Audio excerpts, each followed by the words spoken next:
Il y a plus de 40 ans, le couple Johnny Hallyday et Sylvie Vartan marquait le début des années 70 avec leur chanson interprétée en duo « J'ai un problème ».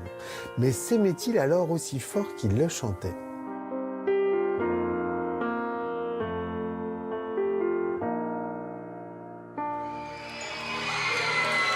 Dis-moi pourquoi tu es mon seul problème.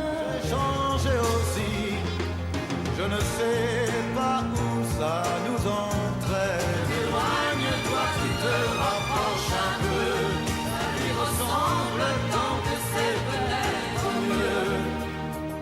Quand sort J'ai un problème, cela fait 10 ans que Johnny Hallyday et Sylvie Vartan incarnent l'un des couples les plus mythiques de la chanson française. Leur idylle démarre au début des années 60. Sylvie Vartan a 19 ans. Lui est déjà l'idole des jeunes. Elle est une jeune chanteuse à la carrière prometteuse.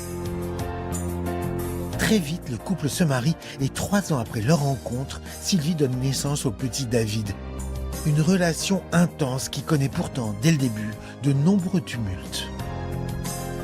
Cette passion, elle est faite de départ, de rupture, de réconciliation, ça n'arrête pas. Donc c'est très compliqué l'histoire de Johnny et Sylvie. Car Johnny est très absorbé par son métier et déserte souvent le foyer familial.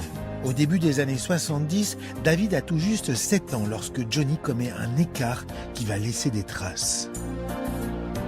Johnny, cet été-là, en 72, avait une relation avec Nanette Workman, qui est une chanteuse canadienne-américaine. Et il y a eu une relation vraiment torride entre tous les deux.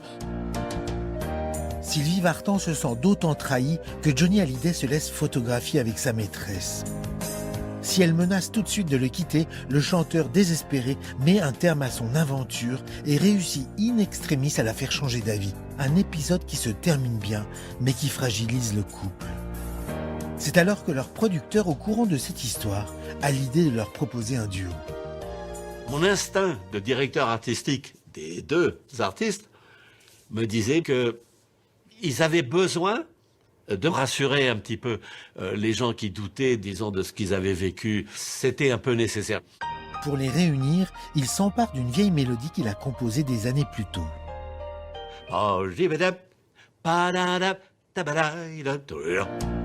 Pour le texte, il s'en remet au parolier Michel Mallory, grand ami du couple, qui connaît lui aussi leur situation amoureuse.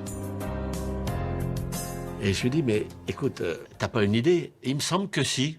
Il me dit, oui, j'entends, j'ai un problème. Je crois bien que je t'aime. Ah oui, il me semble que c'est ça qu'il faut faire pour aller vers le public. Une chanson qui évoque sans détour les récents problèmes de son couple. Alors sans doute par pudeur, la réaction de Sylvie Vartan est d'abord sans appel. Oh, on chantera jamais ça.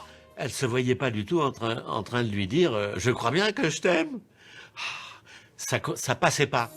Jean Renard trouve finalement les mots pour la convaincre et le duo est enregistré au printemps 1973. Dès sa sortie, le couple qui enchaîne les plateaux de télévision ensemble se rapproche et avouera même s'être renforcé grâce à ce duo. J'ai un problème, je sens bien que je t'aime. En perdant, on y gagne quand même. Ça lui ressemble tant que c'est peut-être mieux. Malgré cette réconciliation en chanson, le couple finira par divorcer 7 ans plus tard. Mais Sylvie Vartan, qui avait tant hésité à chanter ce duo, n'a jamais regretté sa décision. Elle me dit que si t'avais pas insisté, il me semble qu'on serait passé à côté d'un gros truc. Si tu n'es pas vraiment